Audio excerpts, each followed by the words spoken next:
Assalamualaikum warahmatullahi wabarakatuh. Jumpa kembali dengan saya Ali Ridho Barakbah. Kali ini saya akan membahas tentang klasterisasi. Kita awali dengan apa yang disebut dengan klaster. Klaster itu adalah sekumpulan objek atau data yang mereka mirip satu sama lain ya, dan tidak mirip dengan data yang ada di kelompok yang lain. Ya, satu data dengan data yang lain yang mirip ya masuk di dalam satu kelompok dan tidak mirip dengan data yang lain atau objek yang lain di kelompok yang lain. Nah, proses untuk mengorganisir suatu data yang mirip-mirip ke dalam satu kelompok yang sama, itu yang dinamakan dengan clustering.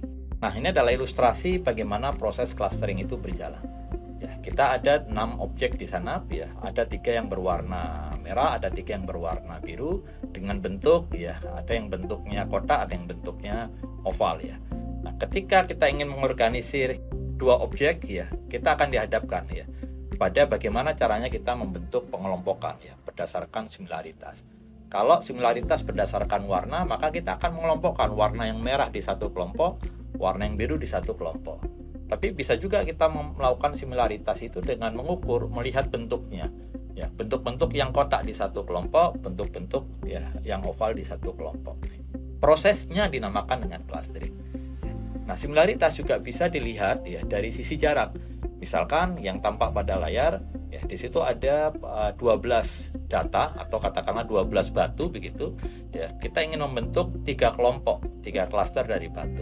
Pasti kita akan membuat yang di sisi kanan ya hasilnya. Kenapa kita membuat seperti itu? Karena satu sama lain yang saling berdekatan kita jadikan satu kelompok. Prosesnya dinamakan dengan clustering, sedangkan similaritasnya berdasarkan jarak. Mengukur ya similaritas ya pada data itu selalu berdasarkan jarak. Nah, bedanya apa dengan classification? Dengan klasifikasi, kalau di dalam data, classification akan bekerja pada data yang supervised. Tapi pada clustering, ya, bekerja pada data yang unsupervised, ya.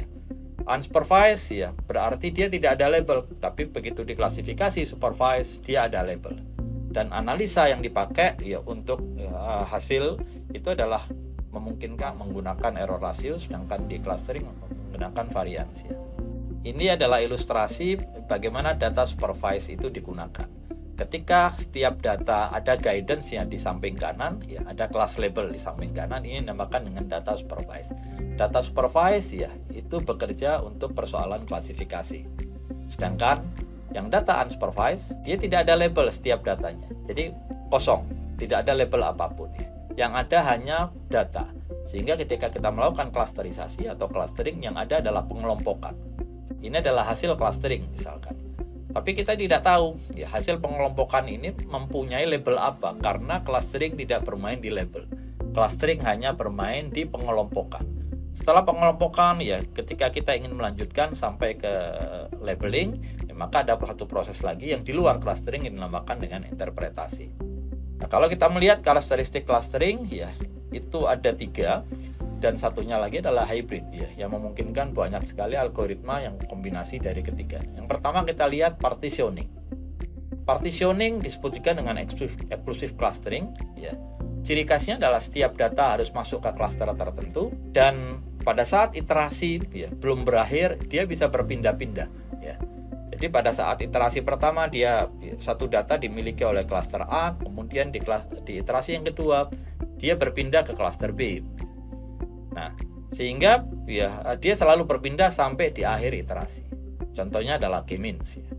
Kemudian kalau kita melihat hierarchical ya, itu justru sebaliknya ya. Setiap data ketika sudah masuk ke klaster tertentu ya, itu dia akan berada di sana, tidak bisa berpindah sampai di akhir klaster ya. Contohnya misalkan single linkage atau centroid linkage ya. Kemudian ya kita melihat overlapping. Overlapping ciri khasnya adalah setiap data ya itu tidak dimiliki oleh satu klaster saja, tapi memungkinkan dimiliki oleh banyak klaster. Nah, dari sini ya kita melihat ya ada 3 karakteristik ini. Ada juga yang hybrid, mengawinkan ya beberapa karakteristik partitioning, hierarchical, dan overlapping. Demikian sobat pembelajar muda ya. Sampai jumpa di materi berikutnya.